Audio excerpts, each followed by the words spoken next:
Hello guys, நான் அப்பயே சொன்னேன், டேய் ஜெப்ரிக்கு ஏன்டா நாமினேஷன் ப்ரீ பாஸ் கொடுத்தீங்க? இது வந்து பேசும் பொருளாக மாறும்டா, அவன் எதுவுமே பண்ணலடா, தயவு செய்து அவங்ககிட்ட கொடுத்ததை வாங்கிக்கோங்கடா அப்படின்னு சொல்லி நான் கதறினேன்.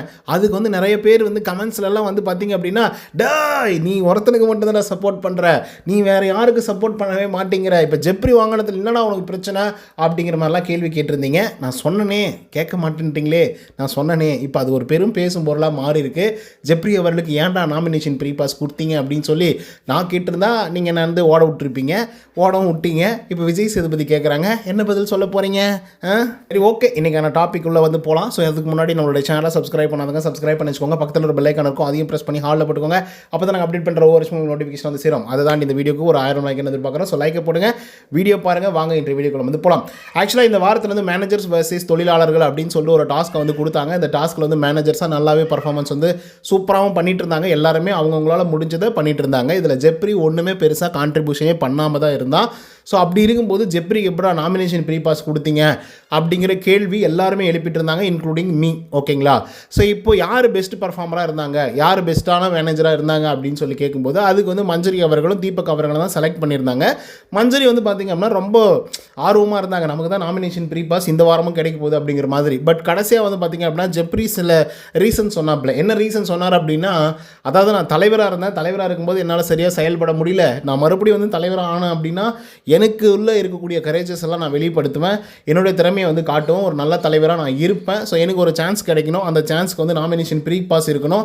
அது இருந்துச்சுன்னா நெக்ஸ்ட் வீக் நான் கடந்துட்டேன் அப்படின்னா நல்லா பர்ஃபார்மன்ஸ் பண்ணி அதுக்கு அடுத்த வாரம் நான் தலைவர் ஆகிட்டேன் அப்படின்னா நான் வந்து என்னுடைய திறமைகளை காட்டுவேன், எனக்கு உள்ளே இருக்கக்கூடிய கரைகளை நான் வந்து அப்படியே தூய்மையாக்கிடுவேன் அப்படின்னு சொல்லி ஒரு ரீசனை வந்து சொல்லியிருந்தாப்புல. இதை வந்து நிறைய பேரால் அக்செப்ட் பண்ணப்பட்டு ஓகே ஜெப்ரி எடுத்துக்கப்பா தம்பி அப்படிங்கிற மாதிரி கொடுத்துருந்தாலும் கூட, ஆனால் சில பேர் சில ரீசன்ஸ் வந்து சொல்லியிருந்தாங்க. அதுதான் இருக்கிறதுல ரொம்ப ரொம்ப மோசமான ரீசன்ஸ். முத்துக்குமரனை ஏன்டா நீ புகழ்ந்துட்டே இருக்க அப்படின்னு சொல்லி நீங்கள் கேட்குறதுலாம் எனக்கு புரியுது. முத்துக்குமரனை எனக்கு காலையிலே வந்து பார்த்திங்க அப்படின்னா இந்த விஷயத்தை பற்றி பேசிகிட்டு இருந்தார். டேய் நீங்கள் ஜெப்ரி கொடுத்தது கூட பிரச்சனை இல்லை, ஆனால் நீங்கள் சில ரீசன்ஸ் எல்லாம் சொன்னீங்கல்ல, அந்த ரீசன்ஸ் வந்து ஜெப்ரியை வந்து நீங்கள் வந்து மேலே தூக்கி விடுற மாதிரி கிடையாது, கீழே இறக்கி விடுற மாதிரி இருக்குது. குறிப்பாக வந்து ஜெப்ரிக்கு வந்து நாமினேஷன் ப்ரீ பாஸ் கொடுக்கும்போது நீங்கள் என்ன ரீசன் சொன்னீங்க? ஜெப்ரியால் முடியாது, அவன் பாவம், ரொம்ப கஷ்டப்பட்டு ஃபேமிலியாக வந்து இருக்கான், நமக்கெல்லாம் வந்து வெளியே போனோம் அப்படின்னா கூட ஒரு எக்கனாமிக்காக ஒரு பயங்கர பேக்ரவுண்ட் வந்து இருக்குது, அவனுக்கு எதுவுமே இல்லை, ஸோ அவன் இங்கே இருந்தால் மட்டும்தான் அவனுக்கு ஏதோ ஒன்று நடக்கும் அப்படிங்கிற மாதிரி பல ரீசன்ஸ் எல்லாம் வந்து சொல்லிட்டு இருந்தீங்கடா. இதெல்லாம் வந்து தப்புடா, அது வந்து இருக்கிறதுலே ரொம்ப மோசமான ஒரு விஷயம். அதுவும் ஜெப்ரி வந்து நீங்கள் டவுன் பண்ணுற மாதிரி இருக்குது அப்படிங்கிற மாதிரி முத்துக்குமரன் அவர்கள் வந்து தீபக்கிட்டையும் சௌந்தர்யாக்கிட்டையும் காலையிலே வந்து சொல்லிட்டு இருந்தாப்புல உட்காந்துட்டு. அதை நம்ம தனியாக ஒரு வீடியோ கூட வந்து போட்டிருக்கோம். ஆனால் இதை வந்து நம்மளும் சொல்லிட்டு இருந்தோம், ஆனால் யாருமே கேட்கல. பட் இப்போ வந்து விஜய் சேதுபதி கேட்குறாரு, நீங்கள் டிசர்வ்டா, நீங்களே சொல்லுங்கள் அப்படின்னு சொல்லி கேட்கும்போது என்ன சொல்லுவான் ஜெப்ரி? அவருக்கே தெரியும் அவர் எப்படி பர்ஃபார்மன்ஸ் பண்ணார் அப்படின்னு சொல்லி. அவருக்கு சப்போர்ட் பண்ணுற மாதிரி நடித்து சொல்லப்போனால் அப்படியே, அதாவது ஏழைகளை கண்டு பொங்குறாங்களாம், நல்லது பண்ணுறாங்களாம் அவங்களுக்கு. அப்படி அந்த மாதிரி நிறைய பேர் வந்து பார்த்திங்க அப்படின்னா ஜெப்ரிக்கு வந்து சப்போர்ட் பண்ணி அவருக்கு வந்து நாமினேஷன் ப்ரீ பாஸை வந்து வாங்கி கொடுத்தாங்க. இதுக்கு தான் விஜய் சேதுபதி பக்காவாக சொல்லிட்டாப்புல, நீங்கள் அவருக்கு கொடுத்த அவரை ஒன்றும் நீங்கள் தூக்கி விடல, கீழே இழுத்து தான் விட்டுருக்கீங்க அப்படின்னு சொல்லி. அப்பத்துலேருந்தே சொல்லிட்டு இருக்கார் ஜெப்ரி வந்து டிசர்வ்டே கிடையாது அப்படின்னு சொல்லி. அந்த ஒரு விஷயம் தான் வந்து இப்போதைக்கு வந்து பார்த்திங்கன்னா ப்ரூவன் ஆயிருக்கு. அண்ட் இன்னொரு என்ன அப்படின்னு பார்த்தீங்கன்னா, நம்மளுடைய விஜய் சேதுபதி அவர்கள் பாலிடிக்ஸ் எல்லாம் பேசுகிறாருப்பா, வேறு லெவலில் பேசியிருக்காப்புல. அதுவும் அதாவது அரசியல் அப்படிங்கிறது வந்து உங்களை சுற்றியும் நடக்கும், உங்களை வச்சியும் நடக்கும் அப்படிங்கிற மாதிரிலாம் வந்து சொல்லியிருக்காரு. அந்த மாதிரி ஒரு விஷயம் வந்து ஜெப்ரிக்கு வந்து நடந்திருக்கு, உண்மைதான்.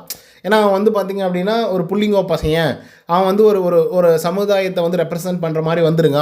ஸோ அவனுக்கு வந்து பொருளாதார ரீதியாக ரொம்ப பிரச்சனைகள் வந்து இருக்குது. ஸோ அவனுக்கு வந்து நான் பயங்கரமாக சப்போர்ட் பண்ணுறான். அவன் இன்னும் ஒரு வாரம் 2 வாரம் கூட இருந்தான் அப்படின்னா அவன் வந்து பயங்கரமாக வந்து பூமப் ஆகிடுவான் அப்படின்னு சொல்லி மனிதாபிமானத்தோடு நினைக்கிறது வந்து வேறு. பட் அது வந்து சபையில் அது ஒரு கேமாக இருக்கும்போது அதை மாற்றிக்கிறது அப்படிங்கிறது வந்து வேறு. ஸோ அந்த ஒரு விஷயத்தை வந்து மொத்தத்தையும் வந்து உரிச்சு விட்ருக்காப்புல விஜய் சேதுபதி சொல்லப்போனால். ஸோ அந்த நாமினேஷன் ப்ரீ பாஸ் பற்றி பேசுவாங்க அப்படின்னு சொல்லி நான் சொல்லியிருந்தேன். அது நிறைய பேருக்கு வந்து புரிஞ்சிருச்சா, நிறைய பேர் இந்த கேள்வியெல்லாம் கேட்டிருந்தாங்க, நீ எல்லாம் பொய் சொல்கிறப்பா, இதெல்லாம் வந்து டிஸ்கஸே பண்ணியிருக்க மாட்டாங்க அப்படிங்கிற மாதிரி. பட் இப்போ அது வந்து டிஸ்கஸ் பண்ணியிருக்காங்க. இதெல்லாம் பேசும்போதெல்லாம் இருக்குண்டான்னு சொன்னால் கேட்க மாட்டேங்கிறீங்க. சரி, okay, it's okay, no problem.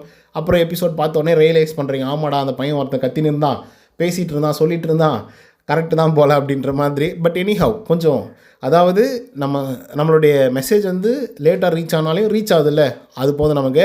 Okay guys, இந்த வீடியோ உங்களுக்கு வந்து பிடிச்சிருக்கும்னு நினைக்கிறேன். ஸோ இந்த நாமினேஷன் ப்ரீ பாஸை பற்றி நீங்கள் என்ன நினைக்கிறீங்க அப்படிங்கிறத கமெண்ட்டில் சொல்லுங்கள். இந்த வீடியோ உங்களுக்கு வந்து பிடிச்சிருந்தா லைக் அண்ட் சப்ஸ்கிரைப் பண்ண மறந்துடாதீங்க. நன்றி, வணக்கம்.